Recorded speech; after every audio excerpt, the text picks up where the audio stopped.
Tenemos también a la Comisión Nacional 180, Comisión General de Estudiantes de la Universidad de Puerto Rico, Diálogo Soberanista, Federación de Maestros y Maestras de Puerto Rico, Fundación Andrés Cabrera, Gran Oriente Nacional de Puerto Rico, la Hermandad de Empleados de Docentes, Movimiento Independentista Nacional Oficiano. Dándonos que la educación es la llave para el desarrollo y la libertad de los pueblos. En este aniversario renovamos nuestro compromiso con los ideales de Hostos, la búsqueda incansable de la justicia, el acceso universal a la educación de calidad y la construcción de sociedades más equitativas y libres. Honramos su legado al continuar promoviendo la igualdad de oportunidades y el respeto a la diversidad, valores fundamentales que él defendió. Sigamos su ejemplo y trabajemos unidos por un Puerto Rico y un mundo más justo, donde cada ser humano tenga la oportunidad de alcanzar su máximo potencial. Que su legado siga siendo un faro de inspiración para las futuras generaciones, recordándonos que el compromiso con los derechos humanos y la educación es la senda hacia el futuro más brillante y prometedor. Muchas gracias.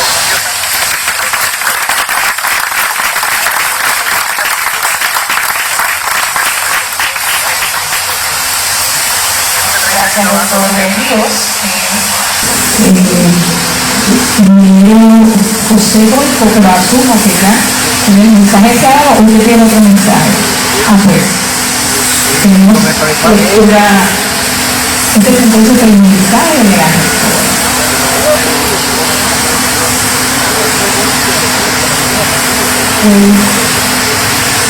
Perfecto. Eso mismo que quiero. Buenos días a todos. Estoy aquí como miembro de la comunidad dominicana del profesor dominicano y miembro de la Facultad de Administración. Vengo a hablar de un tema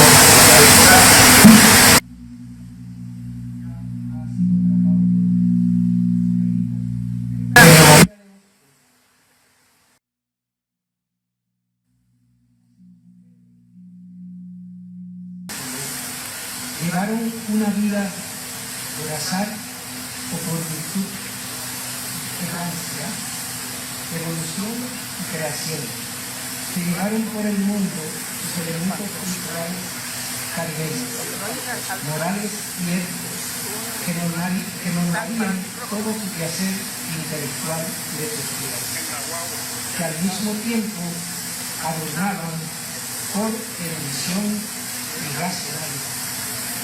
Cuando hablamos de Francia, hacemos un paralelismo entre los dos próceres y podemos afirmar que ambos salieron de sus tierras del Caribe en la adolescencia y regresaron al Caribe ya adultos. Pero Eugenio María de Hostos vivió en España desde la adolescencia hasta sus 30 años. En aquel país se unió a las corrientes más avanzadas y vivió de la inequidad de los pueblos, tanto del español como de su propio privado nacional. Se unió a intelectuales, ejerció el periodismo. Pero Victorino salió de Dominicana a Haití, luego a Cuba y también fue a Nueva York y luego a Washington como representante del periodismo cubano, siendo aún adolescente. De aquí podemos decir que en el prólogo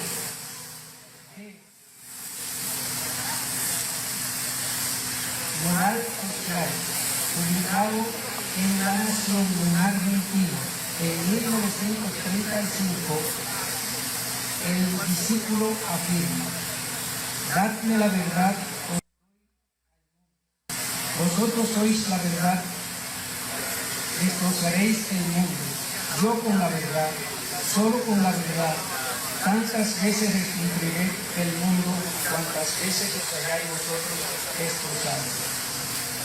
En aquella creencia milenaria en que la fe cristiana, que antes fue la de Platón, y para quien Dios es la verdad, y la verdad es divina, así pensaba y actuaba el maestro. Dice en el prólogo el discípulo.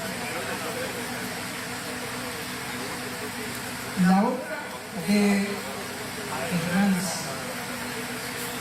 del maestro Eugenio María de Hostos, inicia, como dije, en España, pero luego regresa a su país para luchar por la independencia a través de liderar a Cuba como motor para crear lo que se llamaría Comunidad o Conferencia Mundial. Esto no lo pudo lograr y inicia su trabajo en Venezuela. Podemos acotar que a los 38 años, cuando Hostos se casa con una joven cubana, necesita un trabajo fijo e inicia como maestro. Fue ese toque que hizo que para poder mantener su familia y como hombre íntegro tenía que tener un trabajo fijo, y por lo cual inicia el apostolado de maestro. Ahí Hostos, inquieto, entonces regresa a Puerto Rico, pero prontamente se va a República Dominicana, la única Antilla libre en aquel momento. Hostos en República Dominicana renueva todo lo que es la educación, pero una educación laica. Porque recuerden que la educación a nivel global era más que nada eclesiástica. Y había algunos pensadores que se oponían a la misión, entre ellos Hostos logra en la República Dominicana la transformación de la educación en todos los sentidos y encuentra una aliada natural para incluir a la mujer. Hablamos de la madre del discípulo. Cuando en la segunda graduación de la Escuela Normal en Santo Domingo de Varones, ya Salomé Enrique Urena graduaba las primeras 6 maestras del Instituto de Señoritas, con la influencia directa del maestro de Eugenio María de Hostos. Por los avatares de la vida y la convulsión social en Santo Domingo, acude al llamado de Chile, donde reforma la educación y la voz por la educación de la mujer. En el primer grupo de graduandas de médicos mujeres en Chile, estas dedicaron la graduación al maestro, a Hostos.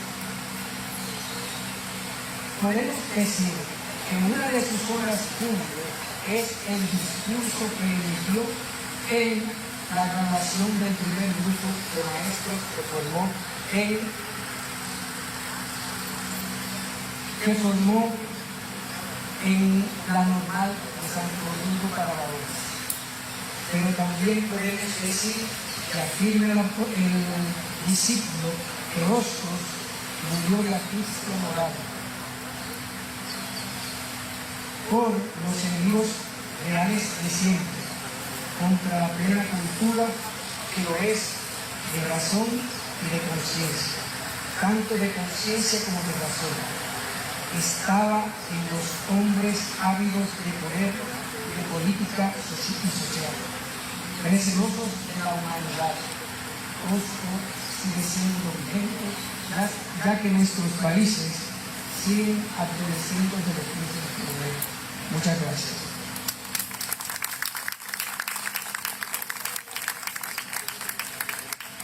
Muchísimas gracias. Me honra ahora en presentar al estudiante Miguel Marín Fuster, que está con nosotros en representación de este cuerpo estudiantil al que nosotros nos debemos.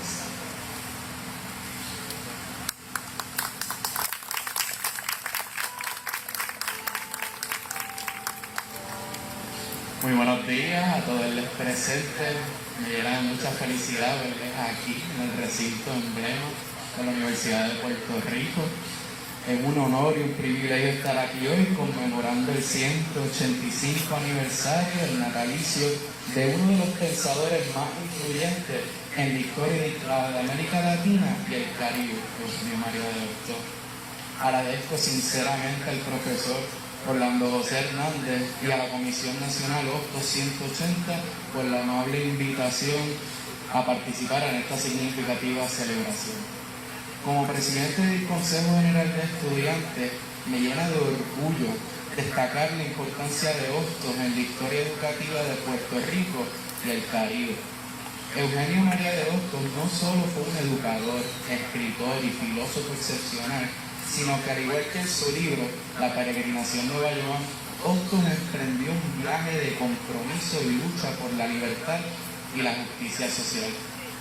En las palabras de Bayamón, oh ventura hermosa de lograr la libertad, resonando con el espíritu de aquellos que buscan emanciparse de las cadenas de la ignorancia y la opresión. Para salir de esas cadenas, Hostos dedicó su vida a fomentar la educación como medio para la liberación y el progreso. En el contexto puertorriqueño, su legado resuena de manera especial entre todos los estudiantes. Fue el precursor del ideal por el que me guío día a día para la lucha estudiantil. El acceso a una educación de calidad es un derecho fundamental para cada individuo, independientemente de su origen o condición. Su incansable lucha por abolir la esclavitud, su defensa de los derechos de las mujeres y su compromiso con la educación inclusiva siguen siendo una fuente de inspiración. Hostos entendía que la educación es la herramienta más poderosa para transformar la realidad. En este día especial rendimos homenaje a Hostos no solo como un ícono histórico, sino como una de las guías para los estudiantes de hoy. Su visión de una educación que ha trascendido barreras y promueve la igualdad de oportunidades es un faro que ilumina el camino hacia un futuro más equitativo.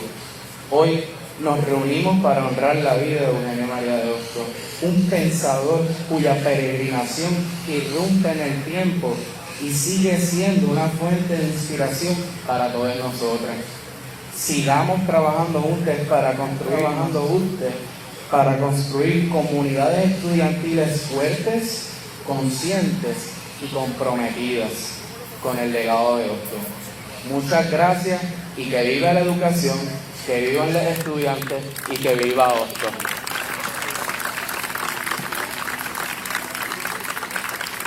Muchas gracias al estudiante con valiosas publicaciones y a su vez es el co-coordinador de la Comisión Nacional Hostos 180. Adelante, Orlando. Gracias, Félix, y gracias a todos y todas y todos los compañeros y compañeras que están acompañándonos hoy.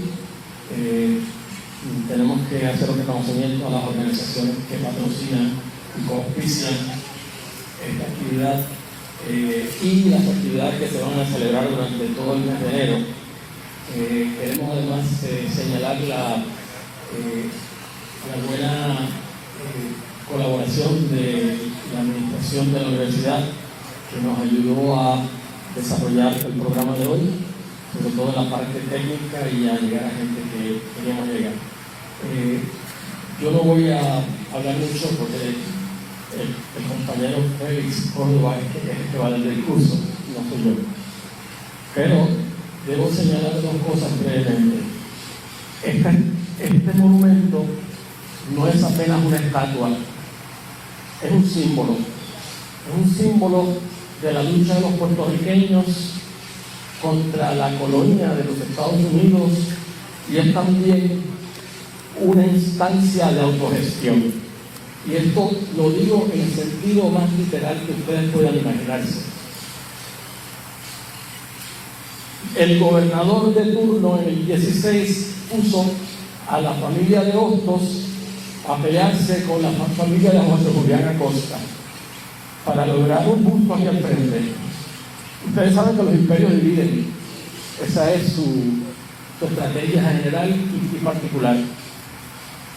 En realidad, ninguno de los dos es de poca monta, son educadores importantes en nuestro pueblo, pero el gobernador de turno y el imperio decidieron que iban a ponerlos a pelear a los... y eso lo pueden ver en el libro del buen amigo profesor Carmelo Delgado Cintrón, los 3 volúmenes de la biografía jurídica de Hostos. Hay un profesor muy importante en la historia de los hostosianismos en Puerto Rico, que es el profesor José Balseiro. Balseiro en esos momentos entendió que debía hacerse un monumento a Hostos sin que tuviera que regateársele a nadie. Y efectivamente escribió en la prensa, en la correspondencia de Puerto Rico, planteando la necesidad del monumento y de que fuera una campaña del pueblo de Puerto Rico para lograr ese monumento. De modo que Balseiro, ni corto ni perezoso, era cuñado de uno de los grandes hacendados de aquí, ¿verdad? Logró con mucha influencia entre los sectores intelectuales comenzar esa campaña que nació en el Ateneo, pero en la prensa incluso antes de eso. El resultado neto es que se recogieron $10,000 en la colecta popular para erigir este monumento que esculpió un escultor español muy importante, Victorio Macho. Y hay toda una documentación sobre eso que nosotros trataremos de hacerlo, ponerle el libro dentro de los próximos años. Los $10,000 que se recogieron son del pueblo de Puerto Rico. Este monumento pertenece a nuestro pueblo. Con esto los dejo porque lo importante aquí es señalar que entre las cosas que planteó Hostos cuando vino acá el año y medio del 98 al 1900, de 1898 al 1900, fue la necesidad de la autogestión, la unidad de los puertorriqueños, la autogestión y el reconocimiento de nuestra soberanía. Son 3 importantes, además de la salud pública, que ustedes van a leer en ese Hostos que fundó la Liga de Patriotas. Y la Liga de Patriotas, que se funda en Nueva York precisamente en agosto de 1898, y que Hostos quiere organizarla aquí, se convierte en uno de los primeros organizaciones no gubernamentales, si lo piensan de ese modo. O sea, Hostos fue un gran visionario, Hostos fue uno de los luchadores, no solamente educador, fue educador y luchador, y nosotros estamos aquí no solamente venerando, honrando su trayectoria, sino también invitando a que todos ustedes se unan a la lucha por la educación y por la soberanía de nuestro pueblo. Muchas gracias. Muchas gracias al compañero Orlando. Queremos excusar, como bien se observa en el programa, a la compañera Raquel González, que por razones ajenas a su voluntad no puede estar con nosotros. Ella tenía a cargo la interpretación del himno borincano compuesto por Hostos, pero lamentablemente no puede estar con nosotros. Pero tenemos y llamamos en estos momentos a Juan Riestra. Es un cantautor ponceño, director del grupo Los Boiques y compositor del lema musical de la serie del proyecto de recuperación histórica de la playa de Ponce. Con el aplauso de ustedes, él nos va a interpretar una de sus canciones.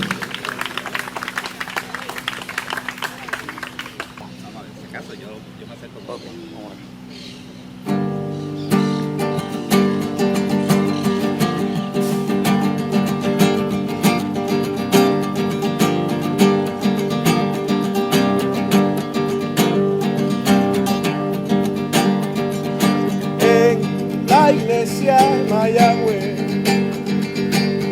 Vimos un día pasar un esclavo y una esclava, un esclavo y una esclava, para su hijo bautizar. En los brazos de su madre, hoy a un niño llorar. Era hijo de un esclavo, era hijo de una esclava, en la pila bautismal. Agua es la libertad. Agua es la libertad. Ese niño inocente que aún no puede caminar, es esclavo de nacimiento, es esclavo de nacimiento, antes de poder hablar. Con tu impedible cáncer se formó una sociedad secreta y abolicionista, secreta y abolicionista en la clandestinidad. Agua es la libertad. Agua es la libertad. Voy a llevar el nene a bautizar a Mayagüez. Voy a llevar el nene a bautizar. Voy a llevar el nene a bautizar a Mayagüez. Voy a llevar el nene a bautizar. No hay palabras para expresar esta gran felicidad. Y aunque sigo siendo esclavo, aunque sigo siendo esclavo, mi niño tiene libertad. El día de la abolición, muchos años tardará, pero hoy mi niño es libre, pero hoy mi niño es libre, vamos todos a celebrar. Agua es la libertad. Agua es la libertad. Voy a llevar el nene a bautizar a Mayagüez. Voy a llevar el nene a bautizar. Voy a llevar el nene a bautizar a Mayagüez. Voy a llevar el nene a bautizar. Gracias, aplausos de Cristian.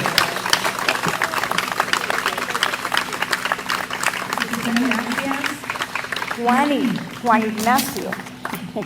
Bueno, pues me honra ahora presentar a una maestra de maestras, la colega, la doctora Liliana Coto. Fue profesora de la Facultad de Ciencias Sociales y la Facultad de Estudios Generales, socióloga y también investigadora. Y ella pues va a hacer su interpretación de la semblanza de nuestro orador principal del día de hoy. Así que dejo con ustedes a la doctora Liliana Coto, porque va a hacer un mensaje extraordinario, porque es su interpretación de su colega. Exacto. Ya le dije a Félix que en todo caso me impugne públicamente. Bien. Estoy saliendo de una pequeña bronquitis, así que voy a hablar bajito, pero con la misma alegría y entusiasmo. Buenos días, amigas y amigos y amigues. Estamos de fiesta, celebrando un aniversario más del natalicio de Eugenio María de Hostos, 185 años. Y, curiosamente, la compañera Nelly usó la frase con la que yo iba a empezar: contra viento y marea, aquí estamos. Y como yo estoy ronca, yo quiero que todos los que estén aquí gritemos: contra viento y marea, aquí estamos. No hay suficiente entusiasmo, más. Aquí estamos, sí señor, porque estamos aquí después de todo un historial, ¿verdad? Que ciertas administraciones universitarias se dedicaron a ir eliminando a Hostos, ¿verdad? Como en el 2010, cuando llegamos unos profesores con la propuesta de la cátedra Hostos, nos enteramos que la habían eliminado. Más adelante, cuando Félix estaba en la junta del Instituto de Hostos, de momento lo eliminaron también, pero nosotros, contra viento y marea, aquí estamos. Bien, tengo la tarea de hacer una breve e incompleta presentación del doctor Félix Córdoba Iturregui, nuestro conferenciante de hoy. Nacido en Río Piedras un 17 de julio, Félix estudió en centros prestigiosos que le dieron un sólido sustrato cultural: el Colegio San Ignacio, la Universidad de Puerto Rico, la Universidad de Nueva York en Madrid, la Universidad de Princeton, y también un dato interesante, que comenzó a estudiar ingeniería, pero prontamente transitó hacia la literatura, ¿verdad?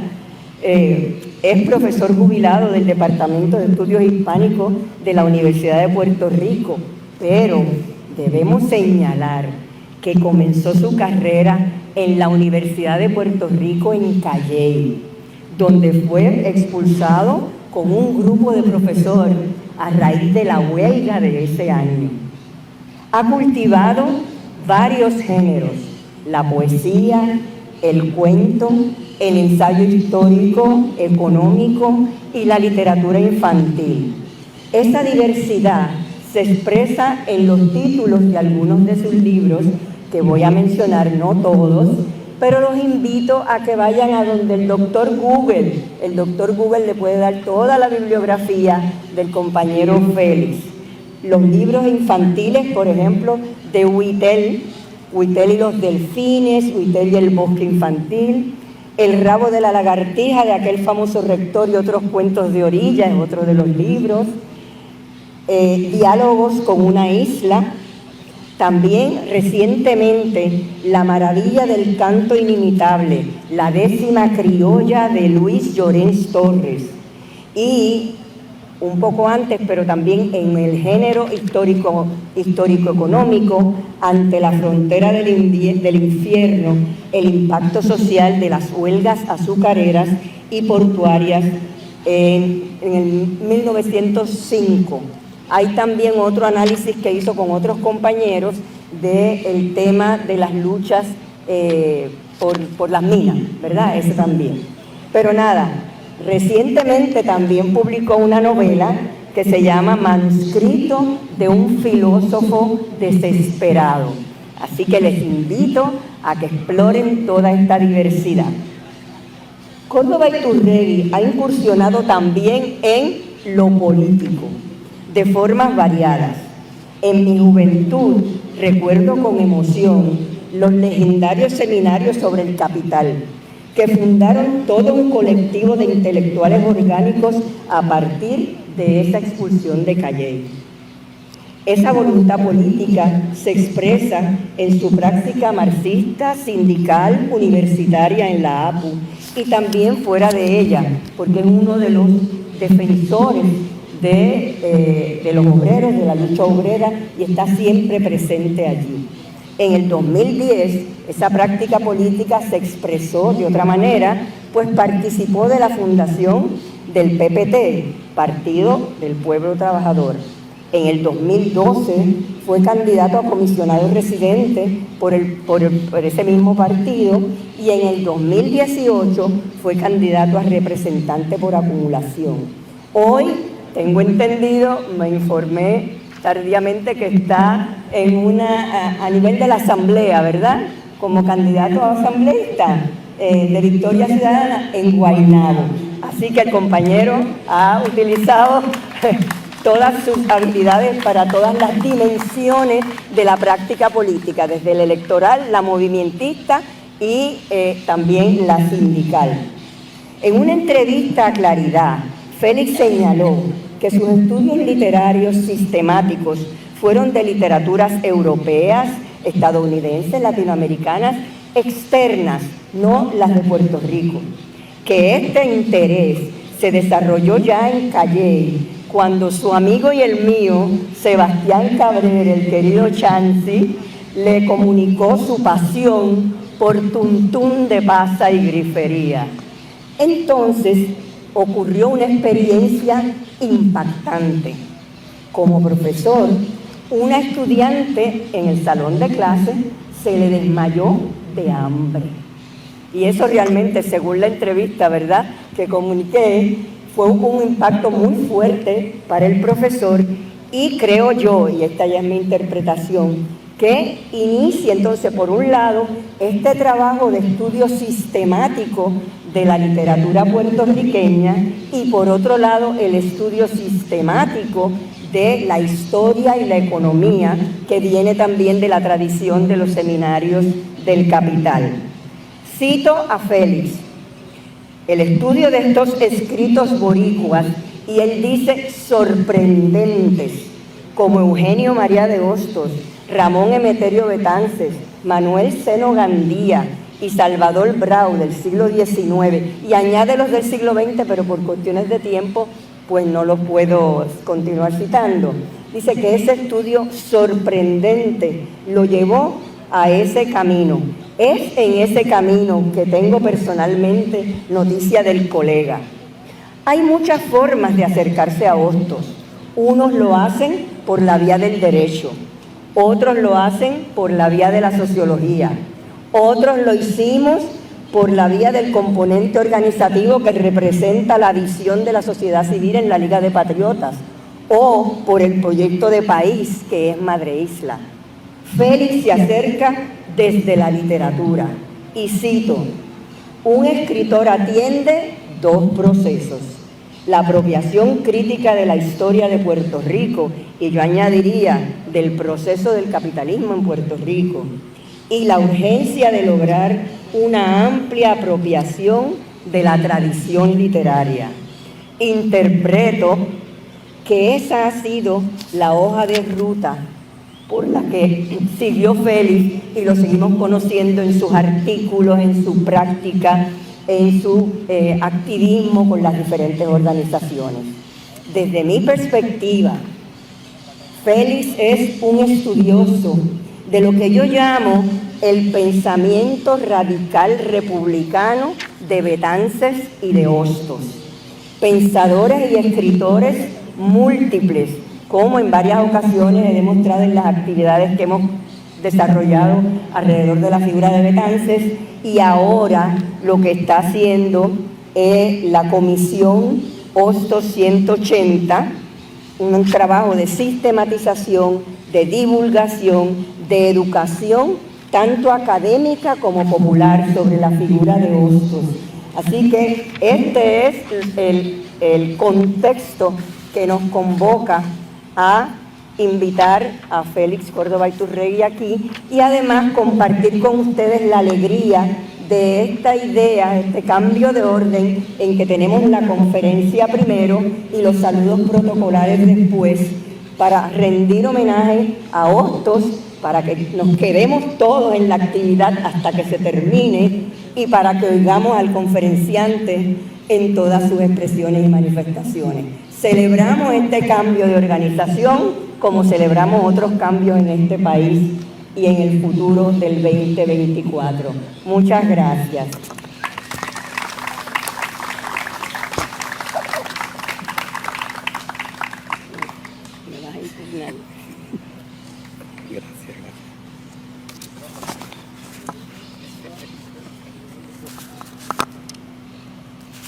Buenos días a todos.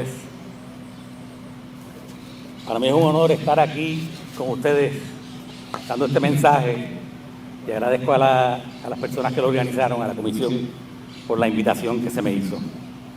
No tengo nada que impugnar lo que dijo Liliana. Más que nada me dejó sorprendido, recordando cosas de hace unos cuantos años. No quiero empezar sin antes mencionar que Hostos, si estuviese aquí presente hoy, estaría indudablemente estremecido ante el genocidio que se comete contra el pueblo palestino en Gaza.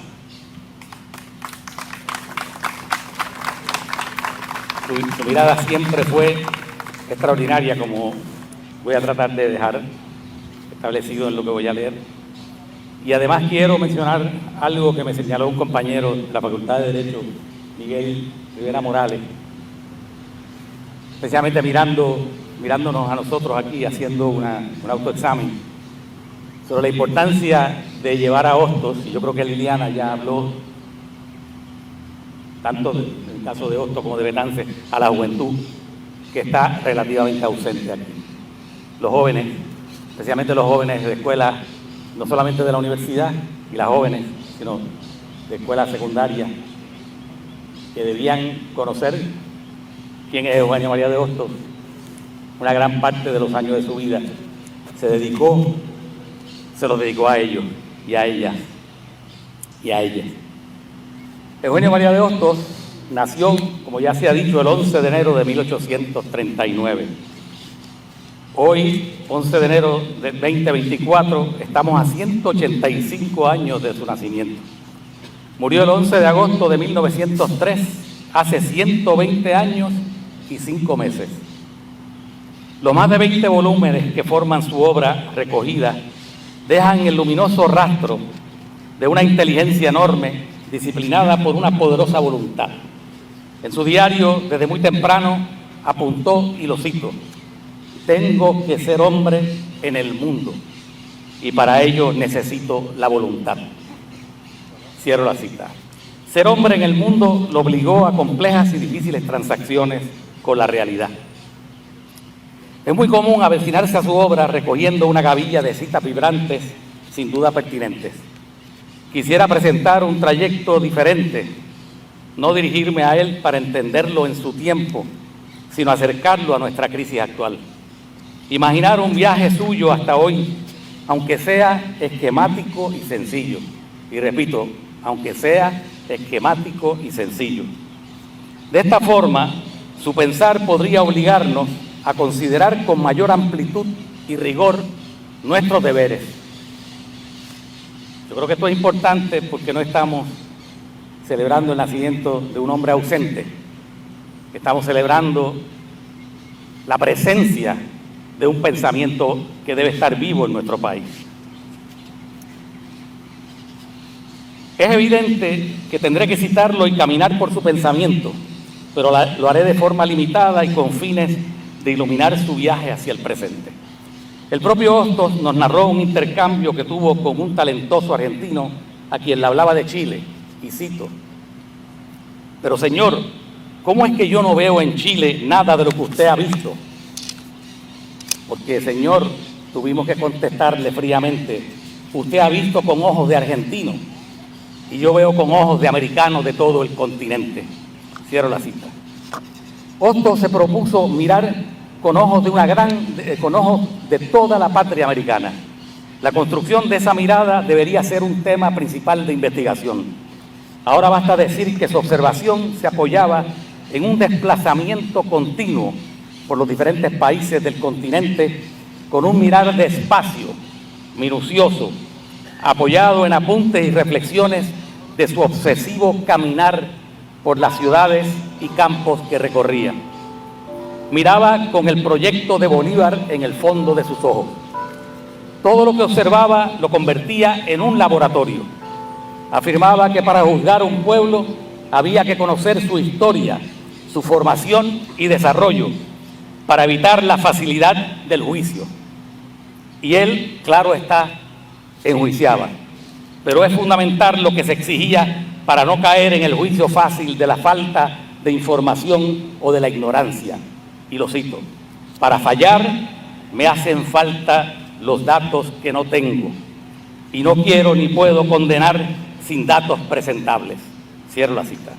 Así fue que construyó lo que Juan Antonio Correger llamó su mirada larga.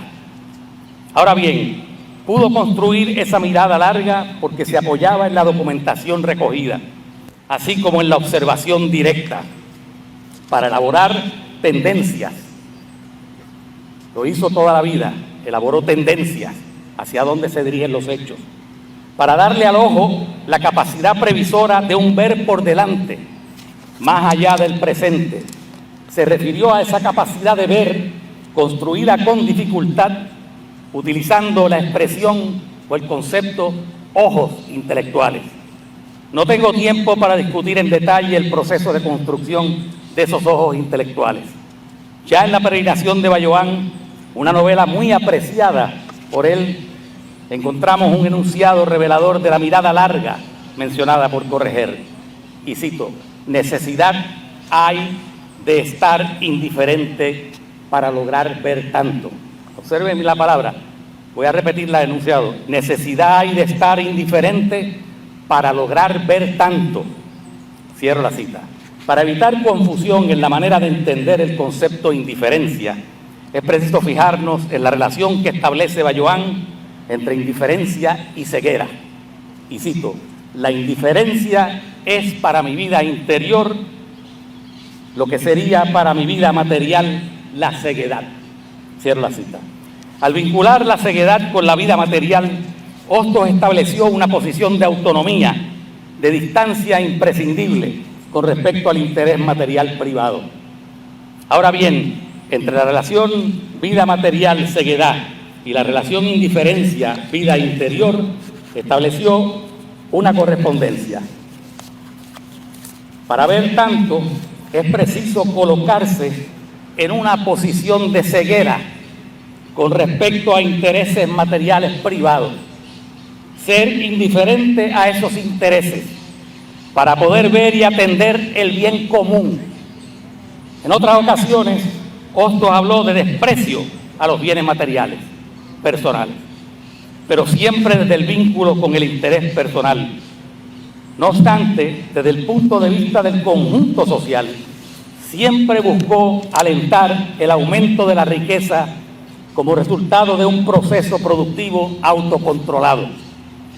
Si los ojos intelectuales, capaces de ver en la realidad presente lo que todavía no está presente allí, porque pertenece al porvenir, la acción política pierde su más poderoso aliado. Llegamos así al principal aspecto de los mencionados ojos intelectuales, su radicalismo democrático. De ahí la enorme importancia que tuvo el diálogo en su obra, sobre todo con los sectores sociales maltratados. Hostos siempre se colocó desde el punto de vista del más débil. Su viaje por el continente sur de América le permitió varias revelaciones. Número uno, la aceptación del caudillismo en las sociedades observadas. Dos, el carácter exclusivista de la independencia, el haber dejado fuera importantes sectores de la población. Y tres, que eran sociedades enfermas del pasado. Las tres revelaciones le indicaban la sobrevivencia del coloniaje. Le permitieron profundizar una distinción conceptual hecha desde su juventud. No era lo mismo, no es lo mismo la conquista de la independencia de un país que la construcción de la libertad como forma efectiva de vida social. La independencia podía desembocar en formas dictatoriales, caudillistas o en sociedades democráticas limitadas por la configuración de sus fuerzas económicas. Una vez conseguida la independencia, entonces comenzaba la tarea más difícil: construir la libertad en la nueva sociedad emancipada. Por este camino llegó a formular lo que yo creo que es una tendencia de incalculable valor. La autoridad se reformaba y se reforma en la medida en que se fortalecía la noción de variedad. Es una parte fundamental de su pensamiento. Guiado por el principio anterior, fue un riguroso observador sobre lo que él mismo llamó la formación social. Llegó a comprender la importancia que tenía la división del trabajo en las sociedades estudiadas, especialmente la división del trabajo en su aspecto más amplio y general entre la ciudad y el campo. un hombre de intensa reflexión que había pensado desde su juventud sobre la importancia de construir un hombre completo como edificio que nunca termina de hacerse mediante la conjugación de diferentes facultades: fantasía, sentimiento, imaginación, razón. Era de esperarse que proyectara esa reflexión sobre la constitución de la sociedad. No era posible la construcción amplia de la libertad sobre el monopolio o el monocultivo, tampoco sobre estructuras centralizadas y exclusivistas. El camino de la libertad llevaba hacia la variación, requería la combinación de múltiples esfuerzos cualitativamente distintos, la asociación de lo diverso y repartido. Democracia y libertad se fortalecían por el camino de la asociación diferenciada. Al ver las posibilidades de un país tan extraordinario como Argentina, con su inmensa pampa, hizo observaciones como esta, y lo cito, y es una pena, solamente cito fragmentos porque no me quiero prolongar mucho. Los que no obedecieron por docilidad, obedecerían por conveniencia, y desaparecería el peligro social que la pampa, el desierto y el pastoreo exclusivo ofrecen de continuo y que dependen tanto de la despoblación y de la soledad, cuanto de la falta de vínculo entre la población esparcida y de la falta de intereses comunes entre la vida urbana y la rural. Ante la imponente realidad geográfica de Argentina, Hostos se preguntó lo siguiente, y cito: ¿por qué pudiendo vivir completamente se vive de un modo tan incompleto? Cierro la cita. Y añadió: se vive tan incompletamente porque no se tiene una noción completa de la vida social e individual. Cierro la cita. Los pueblos inmaduros, había dicho poco antes, no reflexionan aún su vida diaria. Para tener una imagen de notable impacto sobre su compleja manera de observar la formación social, veamos el siguiente párrafo sobre Chile, donde la propiedad estaba mejor distribuida que en Argentina, y lo cito un poco más extensamente. La transición de la agricultura a la industria, ¿qué ha significado sino el progreso social del trabajo? La transición de la minería a la industria en sus diversas ampliaciones, ¿qué ha significado sino el progreso social de un trabajo exclusivo al inclusivo? La transición del trabajo corporal a la máquina, ¿qué ha significado sino el proceso social del trabajo uniforme al combinado? La transición de la pequeña industria a la industria media y a la grande, ¿qué ha significado sino la aplicación del capital y del crédito ociosos a las necesidades crecientes de la sociedad? El movimiento de las industrias de explotación a las industrias suntuarias, ¿qué ha significado sino el crecimiento de necesidades convencionales por el aumento de la prosperidad social? Ese cambio, ¿qué ha sido sino alteración de las relaciones entre el capital y el trabajo? Esas alteraciones, ¿qué demuestran sino el mejoramiento del Estado social? El mejoramiento del Estado social, ¿qué es si no es la división de la propiedad, individualización del fundo, destronamiento del señor feudal, aniquilación del feudalismo, competencia del trabajo industrial con el agrícola, acción latente de la ley del salario, liberación del trabajo, aumento de inteligencia del trabajador, progresión del capital que se impone al capital que se combina? Cierro la cita. Hostos observa una sociedad en que la propiedad se tiende a la subdivisión y la industria se había multiplicado como resultado. Según sus palabras, donde un conjunto de trabajos diferentes, tanto en la ciudad como en el campo, se combinaban a través del intercambio. La dispersión de la propiedad era el fundamento del espíritu democrático que a su vez permeaba la obra diaria y se podía trasladar y podía permitir el traslado de las costumbres a la constitución del país. Cargado un camino contrario a este, bloqueaba la democracia y la libertad.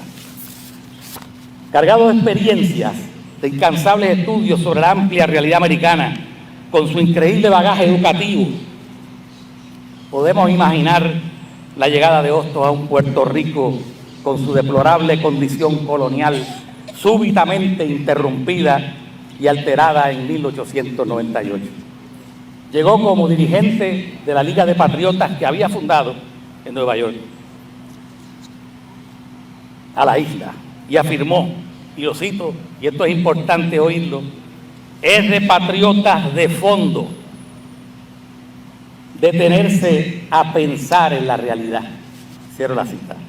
Se refirió al patriotismo del deber, ese patriotismo de pensar en la realidad, no al patriotismo del sentimiento que era, y lo cito, aparatoso y embustero. Cierro la cita. Una nueva era se abría para Puerto Rico y para los puertorriqueños, para que los puertorriqueños pudieran entrar en ella con entero dominio de sí mismos. La Liga de Patriotas propuso el plebiscito como política. Hostos tuvo plena conciencia de que Estados Unidos se encontraba inmerso en una profunda contradicción, con la posibilidad cada vez más evidente de traicionar su propia historia de vida democrática. Y cito lo siguiente: si los americanos vinieron a salvar de España a Puerto Rico, ¿qué necesidad tenían de saber de antemano cómo habrían de gobernarla y disponer de ella si venían para salvar, no para poseer? Cierro la cita. Consciente de que el invasor se encontraba en una transición hacia el imperio, la Liga de Patriotas estuvo atenta al debate en el Congreso de Estados Unidos entre expansionistas y antiimperialistas. Hostos llegó a decir que el término expansión, utilizado por los que favorecían ese proceso, llegó a decir, y cito, que es un bonito nombre para la fea senda que ha tomado la Unión Americana. Cierro la cita. No es momento de discutir la complejidad del pensamiento de Hostos en el escenario puertorriqueño, asfixiado por el colonialismo y la atención que dio a los detalles y a los peligros de una nueva colonización.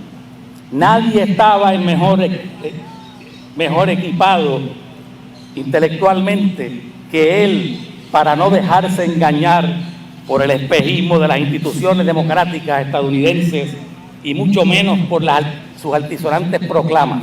Y basta pensar en la proclama del general Miles. Entendió la perversidad implícita en la violación a los principios democráticos de la Constitución estadounidense. Años antes, Hostos había dicho con énfasis, y lo cito: república conservadora es un disparate, imperio democrático es una monstruosidad. Son palabras suyas. Podemos recordar una pregunta significativa que se hizo en el contexto del gobierno militar estadounidense impuesto en su madre isla, sobre todo si proyectamos su interrogación hasta el presente. Pensemos hoy lo que representan estas palabras que voy a leer. Lo cito: se ha revelado a sí mismo un país que conoce tan poco sus recursos, que aplica tan mal su actividad, que se desvía tan ciegamente de su destino industrial, que se muere de hambre en el cuerno de la abundancia, que no tiene quien lo ayude a orientarse en su destino y que en la hora más crítica de su existencia contempla desavenidos a sus hijos, o sea, divididos, fragmentados. Cierro la cita. Hostos se refiere a un país que conoce muy poco sus recursos naturales. Ha cambiado esta situación.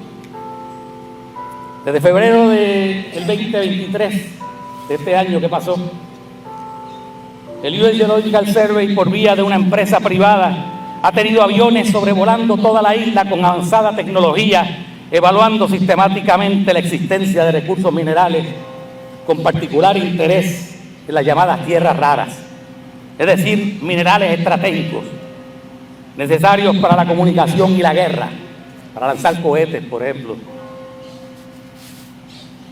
Es decir, minerales estratégicos necesarios para todos los elementos de la comunicación y de la guerra.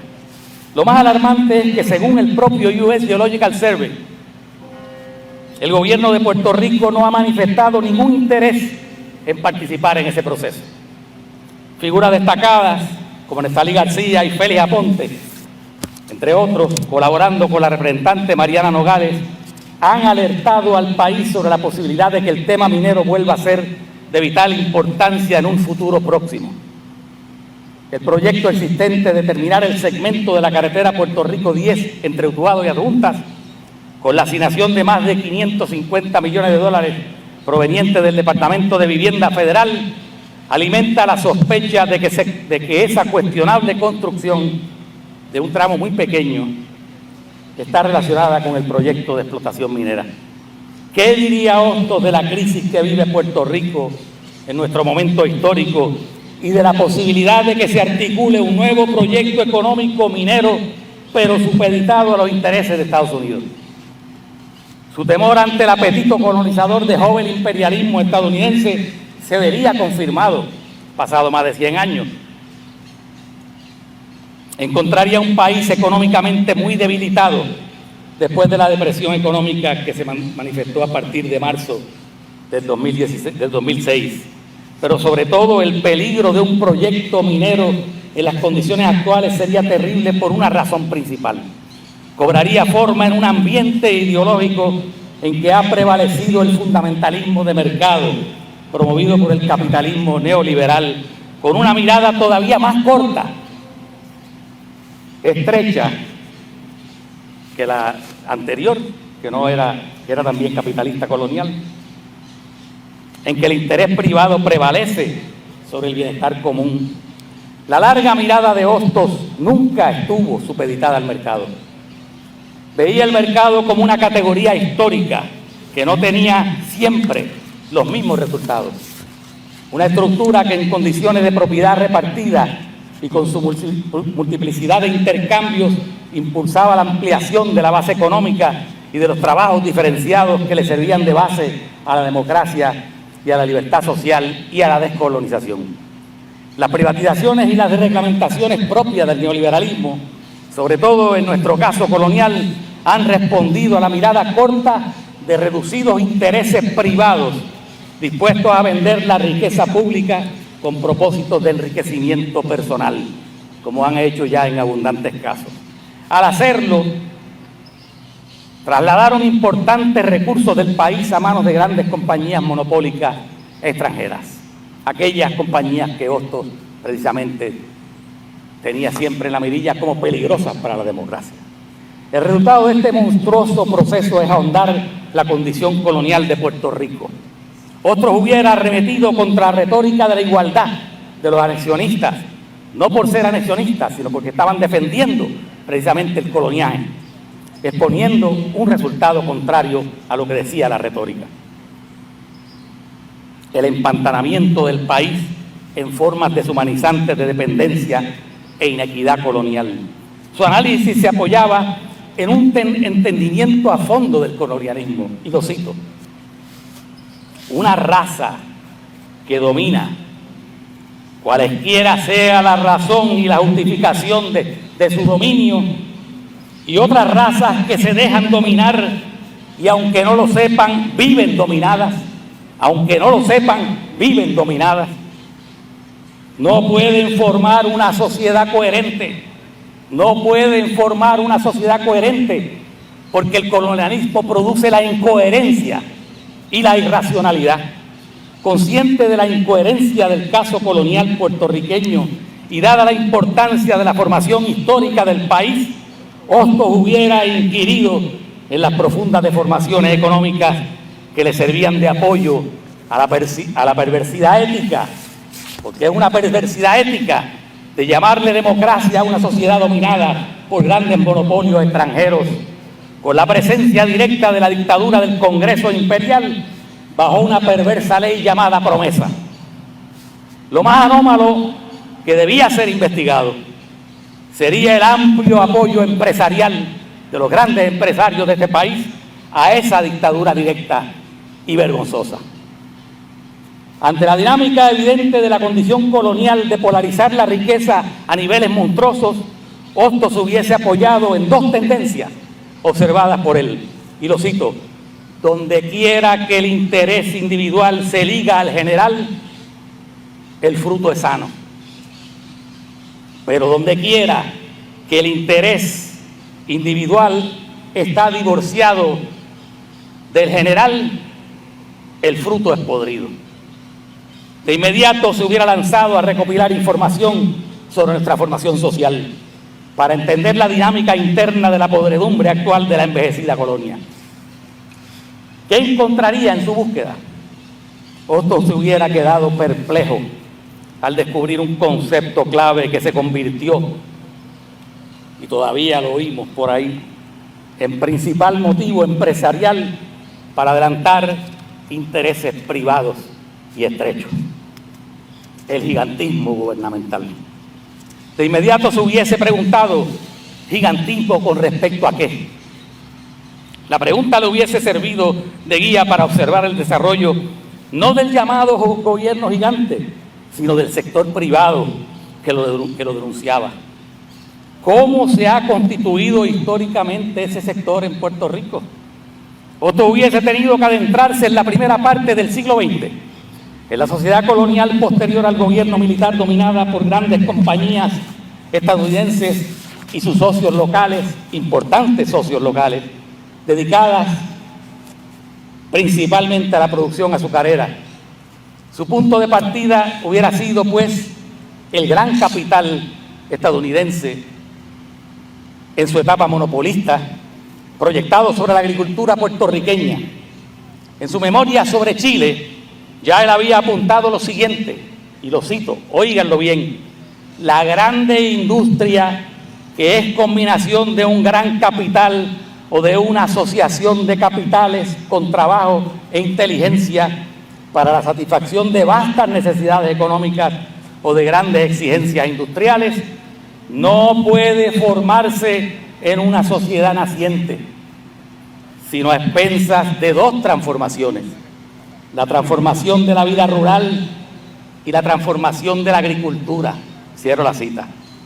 En Puerto Rico, la gran industria extranjera, ya en su fase monopolista, subordinó la agricultura local y la sometió a las necesidades reproductivas del capitalismo estadounidense, con la tendencia de convertir a la sociedad puertorriqueña en lo que Albizu Campos llamó una finca o un batey azucarero.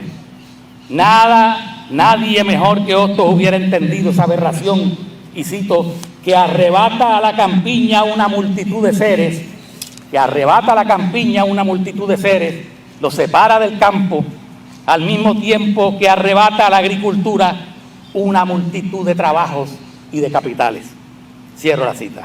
Hostos hubiera descubierto que la propiedad privada, bajo la forma de capital monopolista extranjero, subordinó nuestra economía, asfixiando la potencial diversidad de productos agrícolas, reduciéndola a unos pocos productos de exportación, al mismo tiempo que bloqueaba la industrialización urbana del país. Según pensaba, la centralización económica bajo el dominio del capital monopolista generó, y esto es una frase suya, una especie de aristocracia rural que luego en el país se fue convirtiendo en una aristocracia financiera.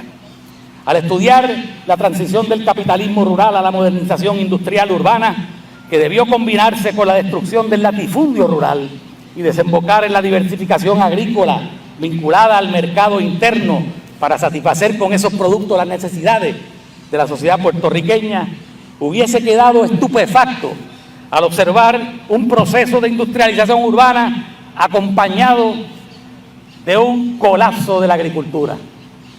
Ante esa verdadera monstruosidad colonial, donde viene el desarrollo de la industria urbana y muere la agricultura y queda un país destrozado, con un vacío terrible, Hostos hubiese pensado con detenimiento: si en el 1950 había 214.000 empleos en la agricultura, según estadísticas oficiales, y en el 1960 quedaban solamente 124.000, si en 10 años, en una década, hubo una alarmante reducción de la economía agrícola que no pudo ser compensada por los nuevos empleos industriales que se desarrollaban con Operación Manos a la Obra, imponiéndole a la población un intenso proceso de migración.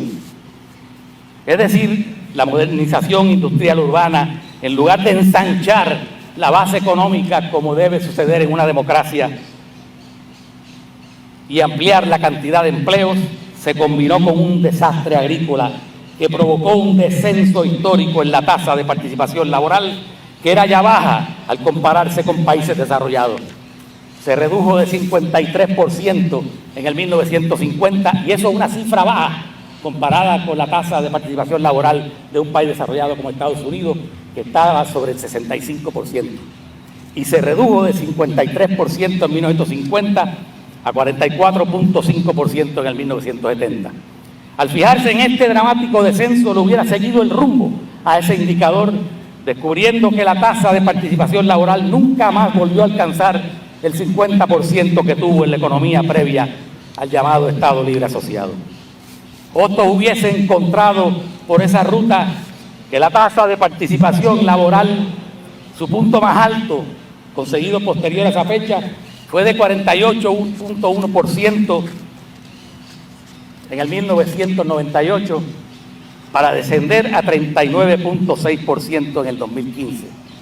Otro dramático descenso semejante a lo ocurrido a partir de 1950 lo hubiese obligado a estudiar por qué hubo un colapso en el empleo industrial del país y se hubiese topado con la eliminación de la sección 936 en el 1996, con un periodo de gracia de 10 años antes de desaparecer de forma definitiva. Al ocurrir la desaparición total de la llamada sección, se acentuó la pérdida de empleos industriales en el sector privado a menos de la mitad de la existente en el 1996. Ustedes imagínense un país que pierda la mitad de su empleo industrial, de su manufactura, en unas cuantas décadas. Sería una catástrofe social imposible de sostener, solo por la ayuda artificial que recibe la colonia de los fondos federales podría sobrevivir un desastre como ese. Al comprobar otro colapso significativo en el empleo, esta vez en el moderno sector industrial, hubiese entendido la depresión que provocó otra enorme ola migratoria.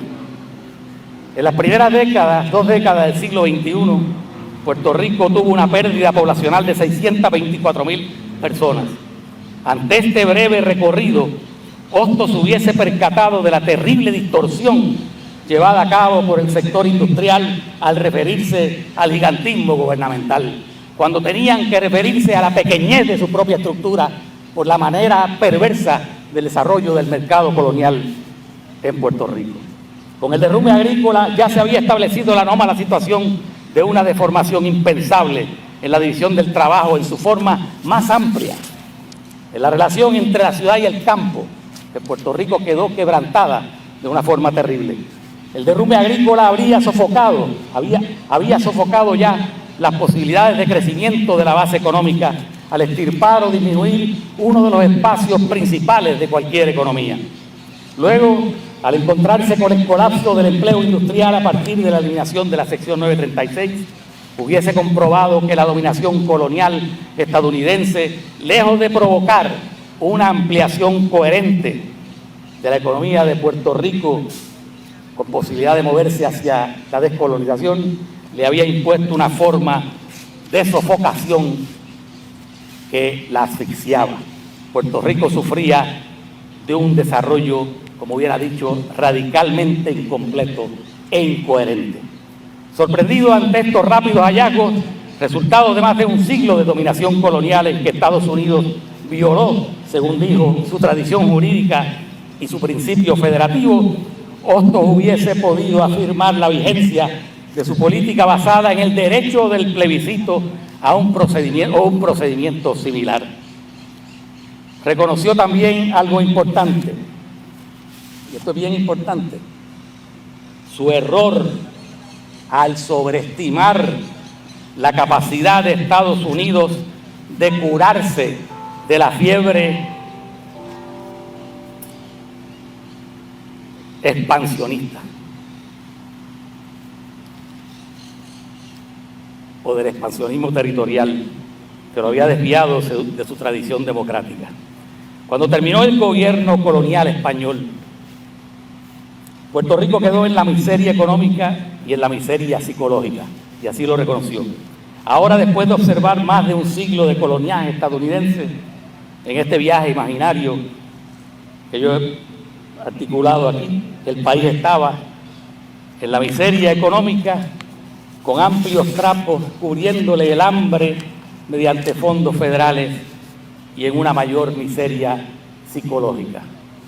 Pero también, y no tengo tiempo para abundar en este aspecto, Hostos se hubiese fijado que un país acosado como este, ya desde fin del siglo XX y en la primera década del siglo XXI, amenazado por la disolución y la dispersión social, amenazado por la muerte, también ese país había tenido reacciones con enormes movilizaciones sociales. No tengo tiempo para enumerarlas, pero dos de ellas la hubiesen sacudido. La que se dio a principios de siglo en contra de la Marina de Vieques, que estuvo estrechamente relacionada con la huelga del pueblo, en contra de la venta de la Telefónica, en contra de liquidar los recursos y la riqueza pública del país, y la salida del cuerpo militar que había invadido a Puerto Rico, porque creo que todavía nosotros no hemos asimilado el significado que tiene esto, como tampoco hemos hecho un análisis muy profundo del significado que pueda tener el que una de las personas que está aspirando a la gobernación por el Partido Nuevo Progresista tenga un candidato del aparato de inteligencia militar de los puestos más altos de la Secretaría de Guerra, como es Elmer Román. Parecería que la Marina quiere entrar ahora nuevamente a Puerto Rico por la vía de la comisaría residente en Washington.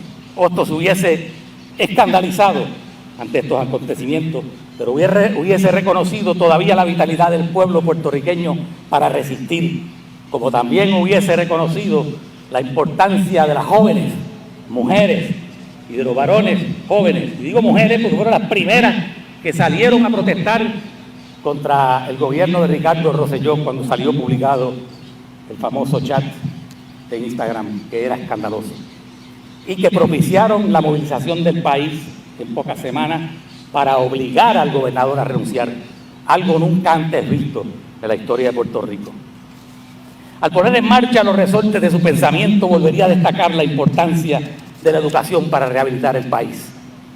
Se encontraría de frente a la mayor monstruosidad derivada del llamado gigantismo gubernamental, que utilizado por la rapacidad de los grandes empresarios del país para privatizar la riqueza pública, también se habían propuesto como objetivo desmantelar el sistema de enseñanza pública establecido por el propio imperio estadounidense en la isla.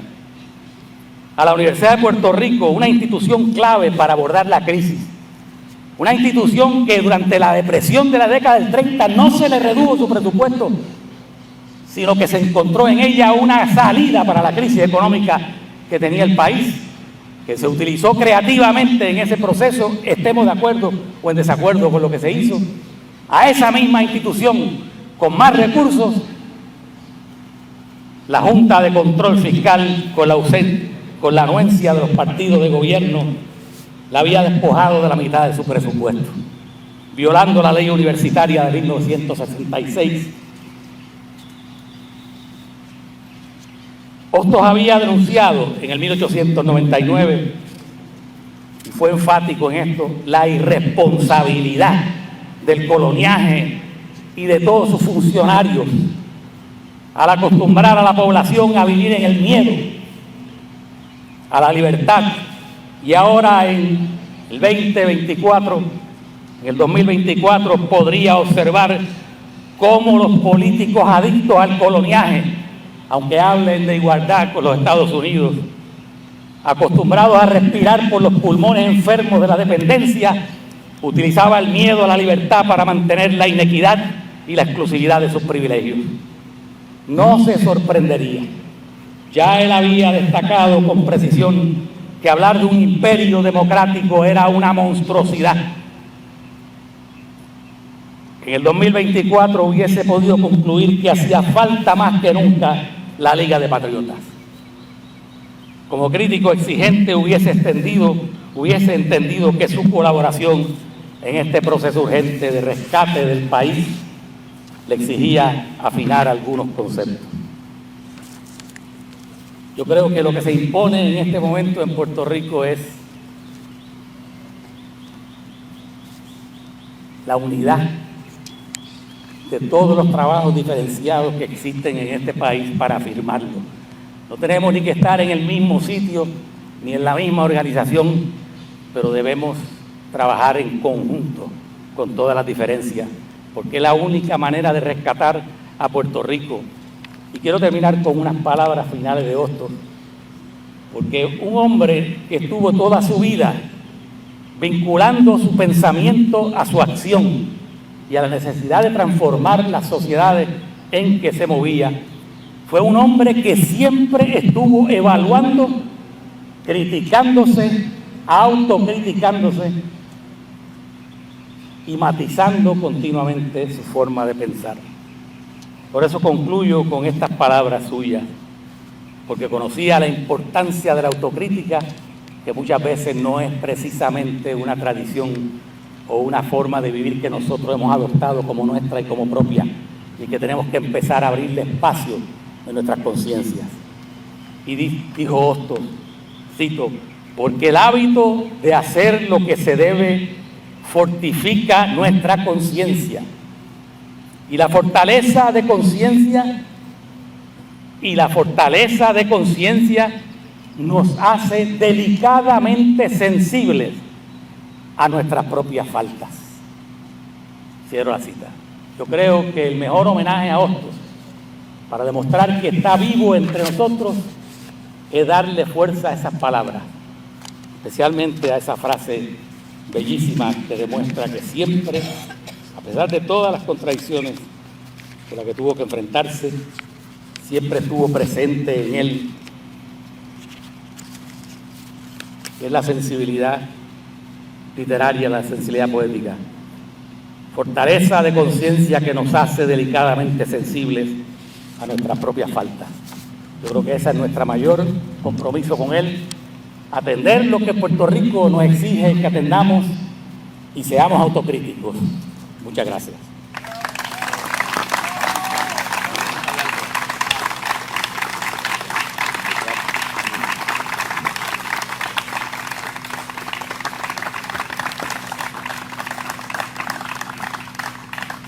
Muchas gracias al doctor Félix Córdoba por la magistral mirada y ese viaje reflexivo, comprensivo y valorativo de la obra y pensamiento de Eugenio María de Hostos.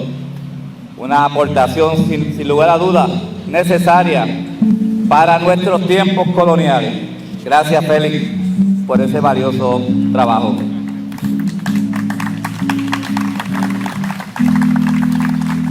Bueno, nos preparamos entonces en estos momentos para una intervención musical que estará a cargo de Jorge Rodríguez Morales, maestro, cantautor macaeño y defensor de la clase magisterial y cultural. Con el aplauso de ustedes, Jorgito. Lo voy a informar porque tengo que hacer valer el apellido de mi madre, es Rivera, no es Morales. Corregido, tranquilo. Bueno, Nicolás Guillén, el famoso cantautor y poeta nacional cubano, hizo una serie de poemas. Hizo una serie de poemas que fueron musicalizados por tanto por Pablo Milanés como por Silvio Rodríguez. Uno de ellos, que voy a interpretar, palabras fundamentales. Haz que tu vida sea campana que repique, o surco que florezca y fructifique, el árbol luminoso de la idea.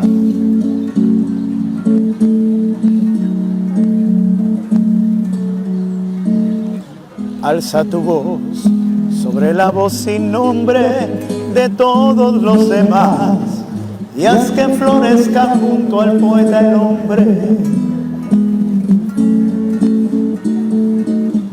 Llena todo tu espíritu de lumbre, busca el empinamiento de la cumbre.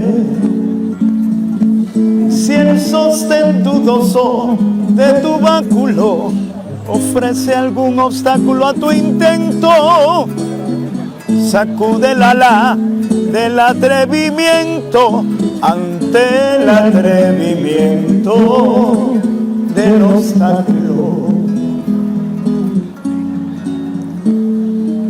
Haz que tu vida sea campana que repique, o surco en que florezca y fructifique el árbol luminoso de la idea.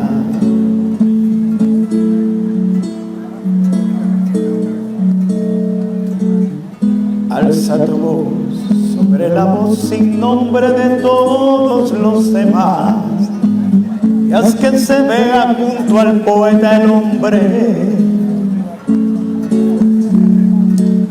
Llena todo tu espíritu de lumbre, busca el empinamiento de la cumbre.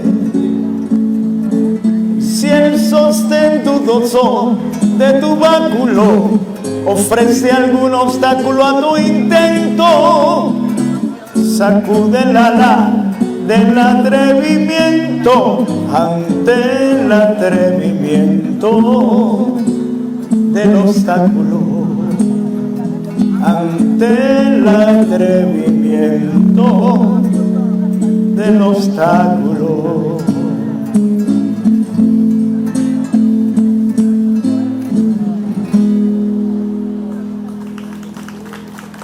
Creo que no hay un mejor ejemplo que pueda utilizarse para denominar a don Eugenio María de Orozco con estas palabras fundamentales. Haz que tu vida sea campana que repique, o surco en que florezca y fructifique el árbol luminoso de la idea. Y de ahí pasamos a un compositor puertorriqueño, Américo Boschetti. Lamento mucho el delay del sonido, pero bueno, es lo que tenemos, así que tenemos que trabajar con eso. La guaracha del Ruiseñor, no sé si la conocen, don Julio Muriente. ¿Qué tal? Américo Boschetti quiso hacer una metáfora entre lo que es el vuelo del ruiseñor y cómo es que nosotros los puertorriqueños a capa y espada, contra viento y marea, aquí estamos todavía. Si me permite, Félix, esta última canción y entonces procedemos. Vuela el ruiseñor, se pierde en el horizonte, sus alas van hasta Ponce, llega a Yauco y Mayagüez. Vuela a alzar la voz, pasa por Cabo Rojo, ya se descubre en sus ojos la playa de Boqueró. Su canto es para todos por igual, no dejes que se pierda en la distancia. Con el sol que se oculta al atardecer, escucha y despierta del sueño. Para todo aquel que es trabajador y aún tiene la esperanza en esta tierra. Para aquel que cultiva la libertad, la voz del ruiseñor está cerca.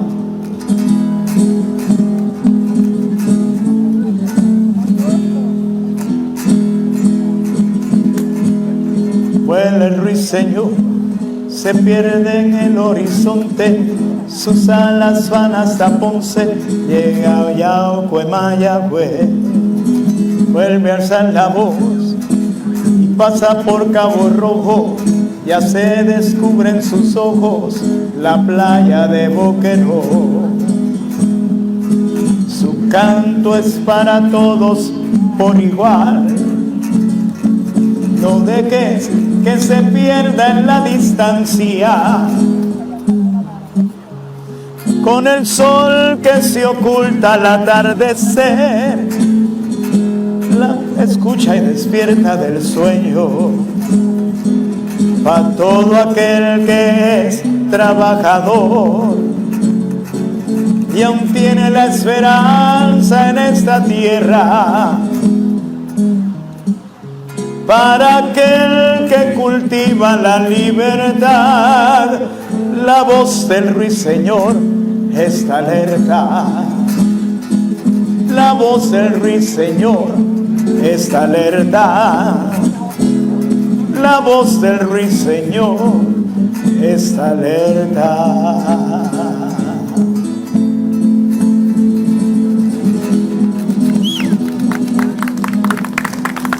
Viva Puerto Rico libre y soberano.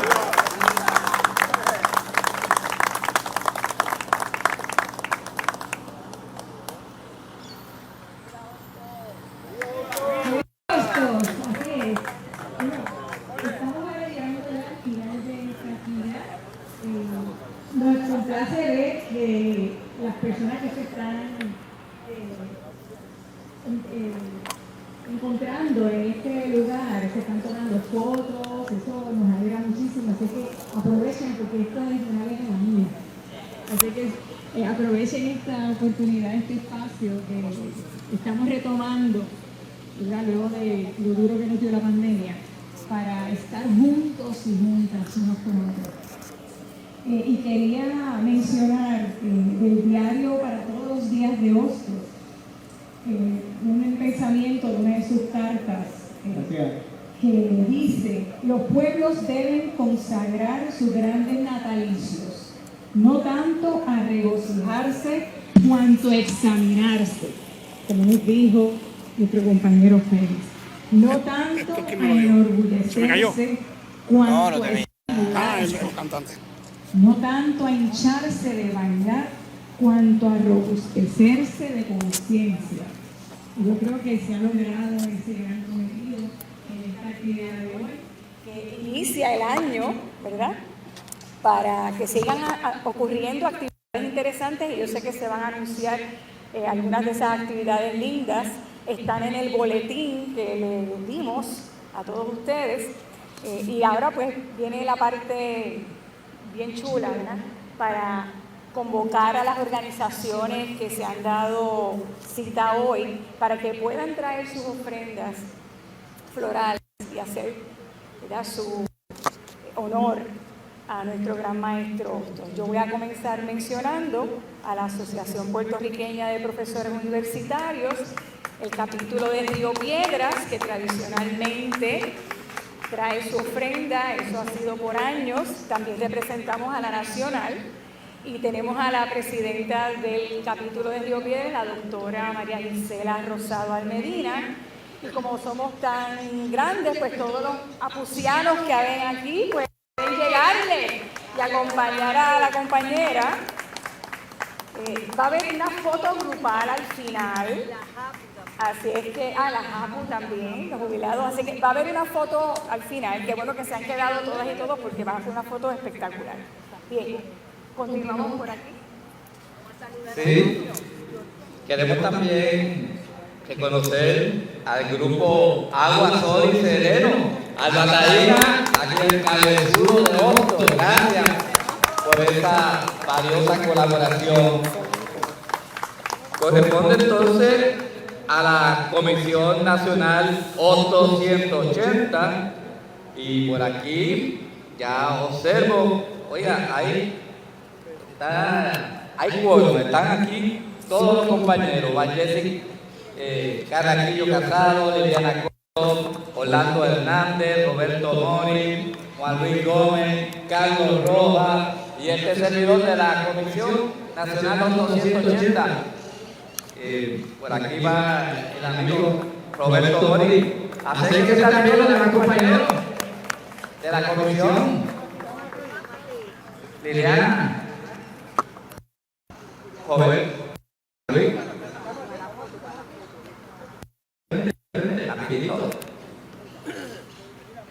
rapidito para que se tomen una foto. Y como yo le de la comisión, pues también me voy a acercar. A Jessy, estamos aquí.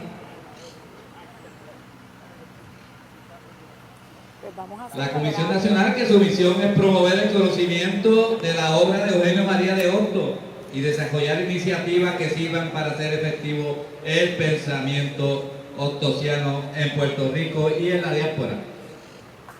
Bravo. Y la educación popular, y agradecemos a Orlando, que ha sido el motor de esta organización de este acto. Yo creo que ahora servirme con la cuchara grande, porque yo quiero llamar a todos los ancianos para que se tomen la foto. A eso sí, María Licea, Don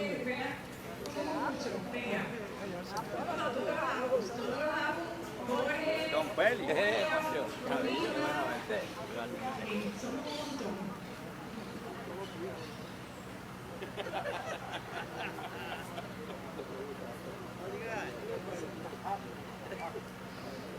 te me vayas lejos, porque cuando menciones al MIN, para que me digas quiénes están ahí. Están los dos copresidentes, hay un montón de gente, hay 15 de gente. Y los dos copresidentes son. Los copresidentes, Ángel Rodríguez León y Julio Muriente.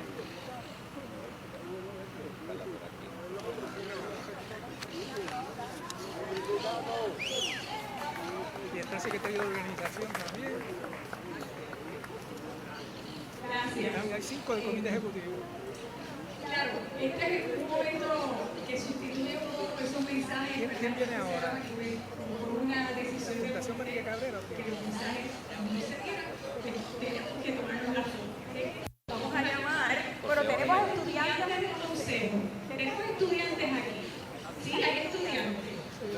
¿Dónde están los estudiantes? Venga, hacerle los honores al maestro. Y tenemos a Valdés, que es estudiante. ¿Dónde está Valdés? Todos los que son estudiantes. Ah, no, Orlando, pero Orlando. Bueno, es que eres Valdés, lo veía como no se lo estudiantes. Pues mira, para que usted lo tenga. Muy bien. bueno, yo lo recibo. Está bien. Aquí viene. Muy bien, excelente. Vengan los estudiantes. Mira, entonces, me dijiste que está Julio Muriente. Julio Muriente. Y Ángel Rodríguez León. Excelente. Bueno, corresponde a Diálogo Soberanista, y por aquí observo que está el coordinador nacional de Diálogo Soberanista, Luis Toroico, la doctora Claudia Escalona, gestora de la Universidad de Puerto Rico, del recinto de Río Piedra, a Emilio Nieves, líder sindical, que lo vi por ahí, a Moncho Fuente, también líder sindical, a Ariel Aulet, líder sindical también, y este servidor también pertenezco a Diálogo Soberanista. Diálogo Soberanista, la alternativa es converger en torno a un amplio movimiento ciudadano que articule y promueva una visión de país con la que se pueda identificar la mayoría del pueblo, encarnando sus aspiraciones y valores.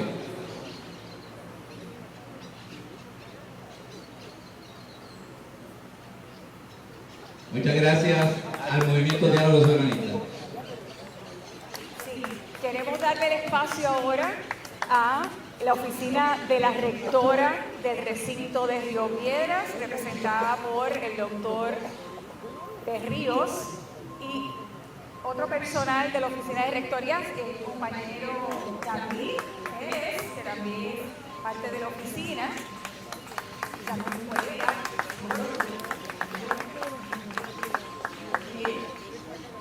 ¿Alguna otra persona de la oficina de rectoría que esté con nosotros? El señor Rodríguez, que fue nuestro enlace, está por aquí, ¿no?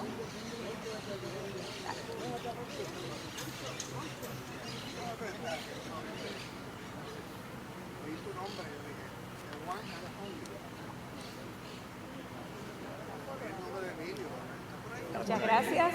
Sí, toca ahora presentar a la Federación de Maestros, Maestras de Puerto Rico. Tienen a su representante, secretario de organización, profesor Miguel Rivera, que fue el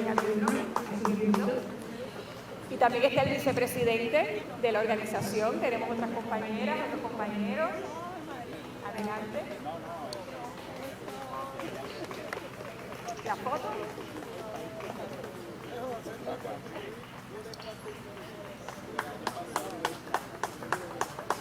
Gracias por estar aquí, decir presente siempre y bien agitado. Corresponde entonces a Gran Oriente Nacional de Puerto Rico. Observé al amigo Erasto Sayas. Como ustedes recuerdan, grandes figuras latinoamericanas como Bolívar, Martí, Betance, eran masones.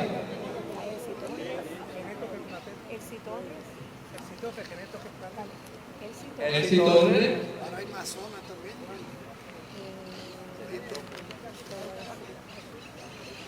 Aquí, Erasto Sayas. Otro maestro masón, Erasto Sayas, hace mención de este dato. Aquí están los compañeros del Gran Oriente Nacional de Puerto Rico. ¡Bravo!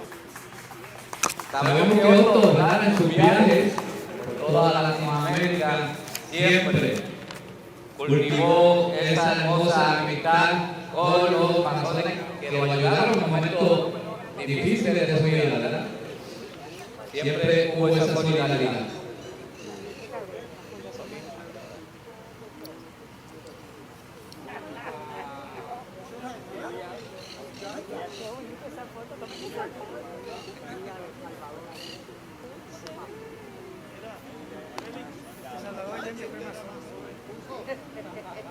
Sí, toca ahora también presentar a la Fundación Manrique Cabrera y tienen a su representante, el licenciado Alejandro Torres, que estuvo desde tempranito aquí con nosotros.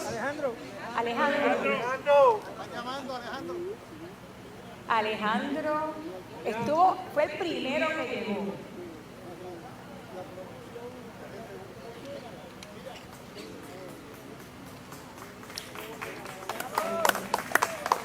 Gracias por estar aquí.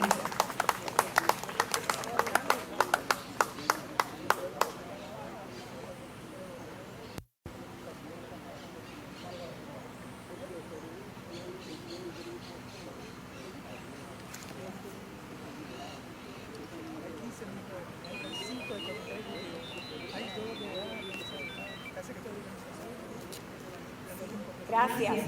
Toca ahora presentar a la Hermandad de Empleados y Empleadas Exentos No Docentes. Tenemos a su presidente, señor Carlos de León. También tenemos a su vicepresidenta, Lorraine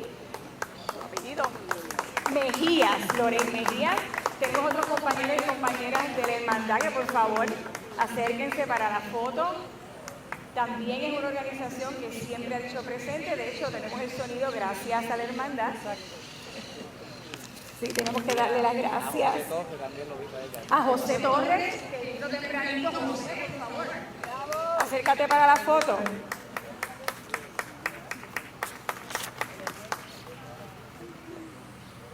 Ahí, muy bien. Excelente.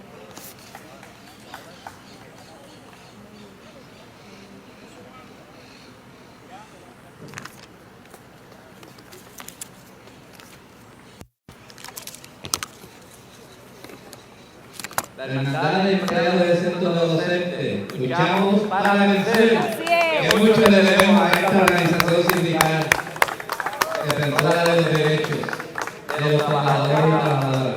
Bueno, corresponde al movimiento independentista nacional ostosiano y por ahí a Julio Oriente.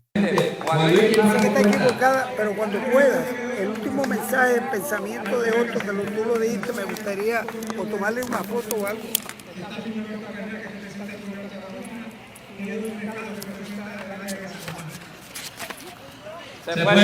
Fuerte aplauso para los compañeros y compañeras del movimiento independentista nacional ostosiano.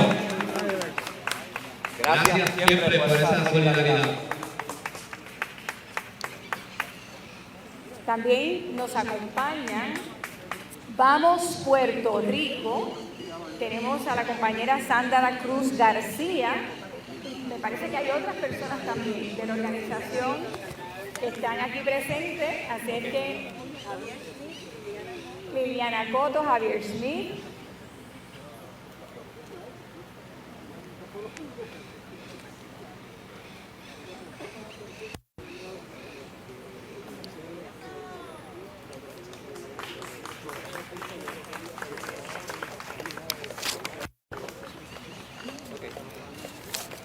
Queremos también destacar la presencia de la Universidad Interamericana de Puerto Rico, Recinto Metro, el profesor Héctor Luis Acevedo, me parece que está por aquí con nosotros con algunos de sus estudiantes, ¿sí? Estamos por aquí. Christopher Figueroa, Néstor Dupré y José Hernández Acevedo, para ponerlo frente y también tomarse la foto. ¿Dónde están los demás compañeros de la Inter?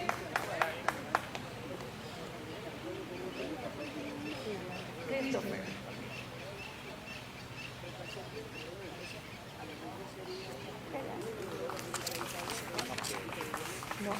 Y queremos también reconocer al Colegio Hostos, que tiene por aquí a dos de sus fundadores.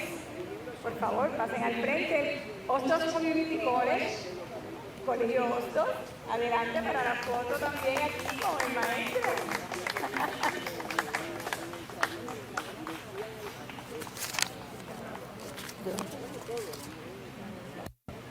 Bueno, quiero reconocer también a un querido profesor, Palmira Tío, Carlos Federico, que nos fuimos ahí en el colegio.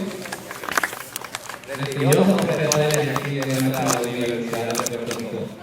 Por allí también voy a acompañar a la doctora Antonia Rivera de Humacao. Gracias por estar con nosotros. Bueno, vamos a agradecer a varias personas que nos han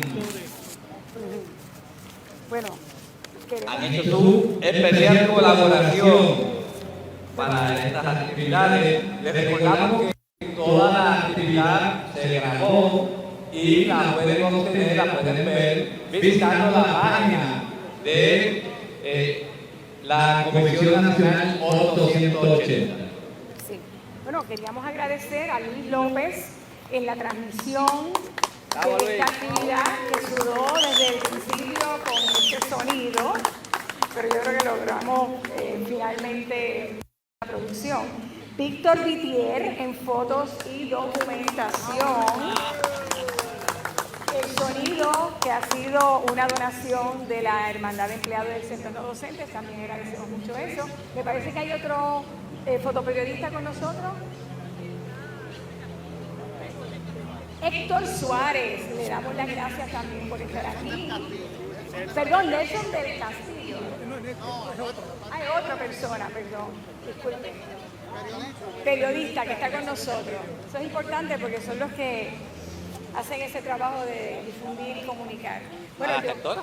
Bueno, la rectora, aunque no está aquí, pues sí, a través de su oficina pues se hicieron, ¿verdad?, los debidos arreglos para también la actividad, y ha sido, aunque esta es una actividad que ha sido, ¿verdad?, coordinada por la Comisión 280, ciertamente pues se ha logrado esa colaboración del área gerencial oficial de la universidad, recordándonos siempre que tenemos que acompañarnos. Ahora. Y ya, con esto terminamos. Si queremos hacer una foto estamos aquí, pues fabuloso. Así que está el espacio para todas ustedes y todos ustedes. Así que un abrazo grande de parte de mi persona, Nelly Zambrana, y feliz. Sí, gracias, Nelly. Y gracias a todos ustedes. Vamos a tomar una foto grupal aquí, por favor, todo el mundo acérquese para celebrar este momento histórico en la conmemoración del natalicio de Eugenio María de Hostos, aquí frente al busto de Hostos, del escultor Victorio Macho. Creo que fue en el 1920.